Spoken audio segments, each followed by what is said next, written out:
Sa lesson 1 po natin, last week ay napag-aralan po natin ang mula sa unang pahina, first page hanggang sa page 8. Okay? So, kagaya po ng pagpapaliwanag natin sa Al-Arabiyyatu Bayna Yadayk, sinabi natin na maghahalo po ang mga subjects dito.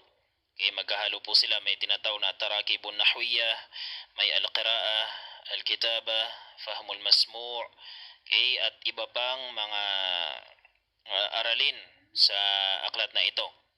So, ang gagawin natin, okay, mayroon ding hiwar, may conversation din sa aklat na ito. Ang ating pamamaraan sa pagturo ay by page. Okay? Bawat pahina, kung ano ang nakalagay sa unang pahina sa page 1, yun po ang ating papaliwanag. Halimbawa, meron po tayong hiwar, yun po ang ipapaliwanag natin sa abot na makakaya sa wikang Tagalog. Pagdating sa page 2 or page 3, kung meron man dyang al-qira'a or al-kitaba, ganun din po ipapaliwanag natin inshallah. So per page po tayo. So last week, natalakay po natin ang page 1 hanggang page 8. Alhamdulillah. So ngayon, dito na po tayo sa Ad-Darsul Rabi'u. Okay? Ad-Darsul Rabi'. Ito po ay lesson 4 pero sa atin ay lesson 2 sapagkat weekly po ang pasok natin, once a week lamang. So ito ang ating pangalawang lesson. So every lesson sa bawat dars natin, bawat aralin, pwedeng makapagpaliwanag tayo ng dalawang aralin, okay? Dalawang dars, 3, 4 o higit pa. Depende po sa page, pahina na dadatnan po natin o saan man tayo aabot, inshallah subhanahu wa ta'ala, sapagkat meron po tayong 2 hours sa pagtuturo, 1 to 3 p.m. O kahit lumagpas tayo ng kaunti, 3:20 or 3:30, wala akong problema inshallah. Okay?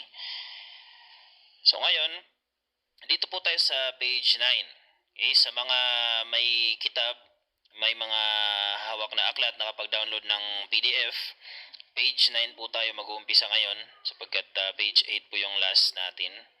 Okay, natapos po tayo sa page 8. Ngayon ay mag-uumpisa po tayo. Okay, ito po yung last natin. Last page natin. At ngayon inshallah, dito po tayo sa page 9. Okay. Sa page 9, al-wahdatul ula, meron po tayong mufradatun idafiyatun. Okay, meron po tayong okay, welcome po Sister Hanifa. Waalaikumsalam warahmatullahi wabarakatuh. Sa page 9, meron po tayong mufradatun idafiyah. Ibig sabihin, meron po tayong karagdagang mga salita. Okay, karagdagang mga salita, kalimat na matututunan po natin sa araw na ito. Ang iba dito ay alam na po natin, sa mga advanced na may background na nakapag-aral na ng wikang Arabic, ay alam na nila ang mga salitang ito. Pero sa mga bago pa lamang ay matututunan nyo po sa araw na ito inshallah. So last week, madami po tayong mga kalimat, mga salita sa wikang Arabic na minemorize po natin last week. Okay, natutunan natin last week. At ito po ay mga karagdagang kalimat inshallah. So ang instruction po dito ay unzur, okay?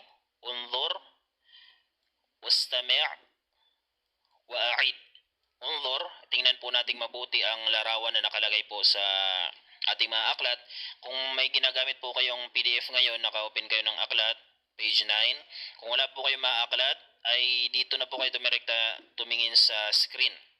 Okay, sa screen po natin na nakashare po sa inyo. Now, so ang instruction natin ay unzur, tingnan mo ng mabuti kung ano ang nakalagay na larawan, wastami' at makinig ng mabuti, makinig ng may kasamang konsentrasyon.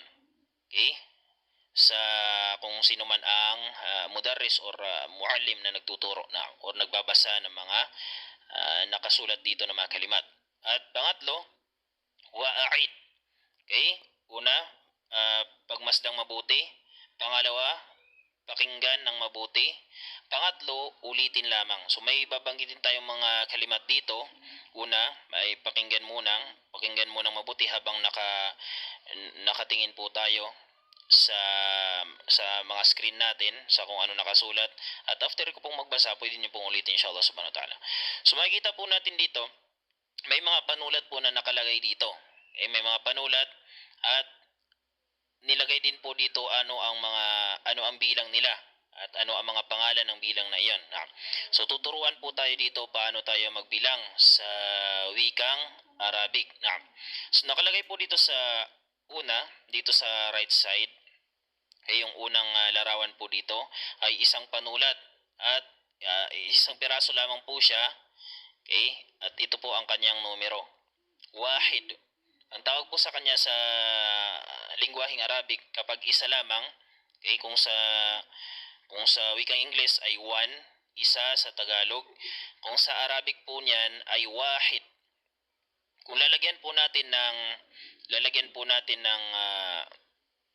ng patinig or vowels ang dal na nakalagay sa dulo, wahidun. Okay, pwede po natin sabihing wahidun. Pero kapag hindi na po natin babanggitin ang nakalagay sa dulo, kasi kadalasan po kapag nagbibigkas po tayo ng mga kalimat, kapag wala po siyang karugtong, siya lang mag-isang salita lamang siya, isang kalima, or siya yung salita na nakalagay sa dulo ng isang pangusap, pwedeng hindi na po natin bigkasin ang patinig na nakalagay sa kanyang dulo. Kagaya din po sa aya, sa mga verse ng Quran, sa Quran mula sa mga salita ng Allah subhanahu wa ta'ala, kapag tayo ay nagbabasa ng Quran at huminto tayo sa dulo ng isang verse, ng isang aya, ay pwede na po na hindi natin bigkasin ang huling vowel, okay, or huling patinig na nakalagay sa dulo, sa huling letra ng isang aya. Halimbawa sa Suratul Ikhlas, أعوذ بالله من الشيطان الرجيم بسم الله الرحمن الرحيم قل هو الله أحد قل هو الله أحد. So doon po nagtatapos sa dal. So ahad. Pero meron po siyang patinig. Ang kanya pong patinig ay dhammatan. Kung ating bibigkasin, qul huwallahu ahadun. Okay? Pero siya ay nakalagay sa dulo, kaya pwede na po nating hindi bigkasin ang patinig na nakalagay sa dal. Bibigkasin lamang natin siya kung ano ang kanyang tunog. Naam. So ang tunog ng dal ay d. Okay, parang letter D sa wikang Ingles. Naam. So qul huwallahu ahad. So gaya din po dito, wahid. Pwede nating lagyan ng dhammatan, wahidun, at pwede rin nating sabing wahid. Naam. So kung pagmamasdan po natin, ganito po isulat ang number 1 or wahid sa wikang Arabic. At ito po ang kanyang pangalan. Ito po ang kanyang pangalan at ito din po ang kanyang spelling. Wahid. Naam. At ang example niya, ito po, isang piraso lamang. Okay? Isang piraso lamang ng panulat. Naam. Dito ay sa pangalawa, so dito ay naging dalawang piraso na. Ibig sabihin ay dalawa na sila. Okay? At ang example niyan ay number 2. So sa wikang Arabic, ganyan po isulat ang number 2. At ang tawag po sa kanya ay ithnan. Ang tawag po sa kanya ay ithnan. Ithnan. Naam. Ithnan, or kung lalagyan po natin ng patinig ang nakalagay sa dulo na harf, ithnani. Dito po, sa ithnan, marami po ang nagkakamali dito. Minsan, sa beginners, intermediate, or minsan kahit advanced, nagkakamali po sa pagbigkas sa kanya. Ano po ang sinasabi natin? Sinasabi natin ithnain. Naam. Kapag nagbibilang tayo, sinasabi natin wahid, ithnain. Wahid, at sinasabi nating ithnain. Ithnain or ithnaini. Naam. Wahid, ithnain. Wahid, ithnain, thalatha. Ganyan po. Ithnain, mali po kapag sasabihin nating ithnain. Ang tama po ay wahid, kung number 1. Number 2 ay ithnani. Okay, hamzatul wasli. Tapos sa, noon. After po ng noon, kailangan alif po ang ilagay natin. Ithnani. Ithnani. Naam. Ithnani. Kailan po siya magiging ithnain? Nagiging ithnain po siya kung may nauna po sa kanyang salita na nagpapakasra sa kanya. Okay, nagpapakasra. Ikaw sa mga nag-aaral ng Nahu or may mga estudyante tayo na nag-aaral ng Nahu or may alam sa Nahu or kahit ngayon pa lamang, kung mayroon pong nagpapakasra, ang tawag po sa kanila ay huruful khafdi or huruful jar. Ang ginagawa nila ay ginagawa nilang kasra ang susunod sa kanilang salita. Pero ito ay pangdalawahan kapag may nauna na nagpapakasra kagaya po ng min, ila, an, ala, fi, okay? Or lam, alba. Kapag may nauna dito sa isnani, doon po siya magiging isnaini. Halimbawa, lalagyan po natin ng fi. Maglalagay po tayo ng fi. Doon po siya magiging isnaini. fi isnaini. Fi isnaini. Ala isnaini. Naam. Lisnaini. Pero kung wala pong nauna sa kanya, or hindi po siya nakalagay sa sitwasyon na siya ay magiging majrur, walang nauna sa kanyang kahit anong salita na nagiging dahilan upang siya ay maging majrur, ay mananatili po siyang alif. After po ng nun ay alif po siya. So sasabihin po natin isnani. Isnani. Naam. Isnani. Wahidun isnani. Okay? Yun po ang kanyang rule sa wikang Arabic. Number 3. Dito po tayo. Number 3. So, ang example natin ay tatlong larawan po. Tatlong piraso ng panulat. At, okay, tatlong piraso ng panulat. Ito po ang larawan ng number 3 sa wikang Arabic. At ano ang tawag sa kanya sa wikang Arabic? Ang tawag po sa kanya ay thalatha. Okay? Thalatha. Thalatha. Or pwede natin sabing thalathatun. Naam. Okay? At sunod sa kanya ay 4 na piraso. Ito po ang kanyang larawan ng number 4 sa wikang Arabic. At ang kanyang pangalan ay arba'ah. Arba'ah or arba'atun. Okay? Kung bibigkasin natin arba'atun kagaya ng thalatha, thalathatun, at dito arba'atun. Pero kapag hindi po natin bibigkasin, kapag may mga salita na nagtatapos sa ta'ul marbuta at hindi na natin bibigkasin ang patinig na nakalagay sa kanyang dulo, ang ta'ul marbuta ay magiging ha. Magiging ha ang kanyang tunog. Dito, thalathatun. Kung hindi natin bibigkasin, thalatha. Kung hindi natin bibigkasin ang patinig sa dulo, thalatha. Dito, arba'atun. Kapag hindi natin bibigkasin ang patinig sa dulo ng ta'ul marbuta, arba'ah. Naam, magiging ha ang kanyang tunog sa dulo. So dito ay 5 piraso.